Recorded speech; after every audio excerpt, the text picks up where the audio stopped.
So we've got 4 new variants for 4 of our most popular ships. We've got the Avenger Titan, Gladius Sabre and Hornet F7C. They're each getting a sort of special edition variant that promotes a different style of gameplay. So we're doing this for a few reasons. One, it really pushes us to get the new paint and material system working so we can quickly iterate on these wild paint schemes and gets us closer to being able to give you guys the ability to customize your own ship paint. And 2, it means we get a better spread of weapons out in the world, so everyone's got the same level of ships, and quite a few people don't actually customize them that much. So by giving these extra options means we've got sort of more varied combat off the bat just with these things being around. So for these variants we've picked some sort of quite different loadouts to really promote different types of gameplay.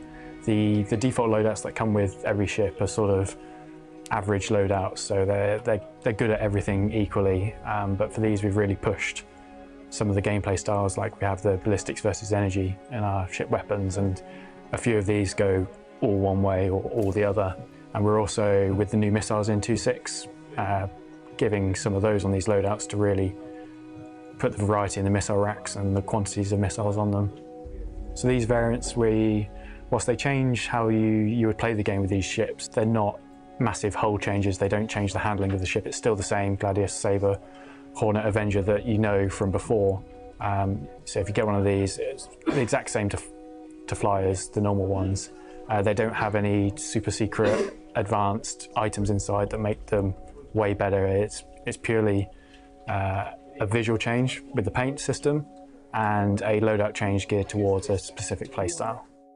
So essentially the process kind of begins with we want to get these pre-configured schemes done. So you could, for example, go off and go, oh, you know what, I want a NASA themed kind of skin, or I want, a District 9 themed skin, or I want a pink Hello Kitty themed skin. And then essentially, we as artists create basically the material files. They're tiny in memory. They're so small that we can have hundreds of them if we want to, because they're all calling the same textures. That's what's done under the hood, okay? Once those material files are created and obviously named accordingly and sanity checked that the emblem is called emblem and the submaterial ID is called submaterial ID 1, 2 and 3, they have to be the same names. That's then handed to tech design to then kind of set that up with the loadout that they're putting together for that ship. Further forward, we want these kind of paint configurations to become hex codes.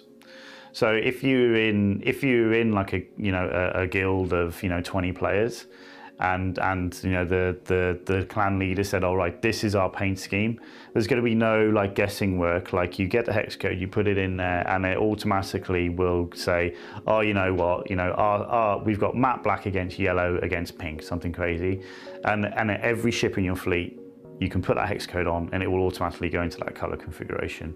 So there's a lot of kind of cool things, and as artists we do this stuff all day every day, and we were just like, why wouldn't we give the end user this functionality?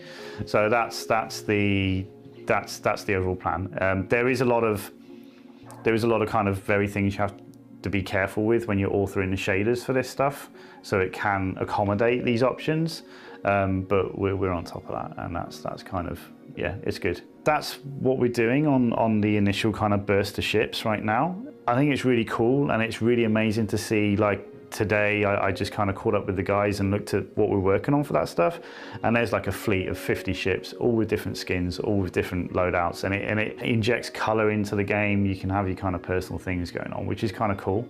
If I was going to pick one to fly and customize myself, I've always got a sweet spot for the Avenger. If it was me, I'd probably go for a dirty chrome kind of finish. The shape is just kind of so kind of primitive. To get some kind of highly reflective material on it, I think would just look super cool in space. So that's what I would go for.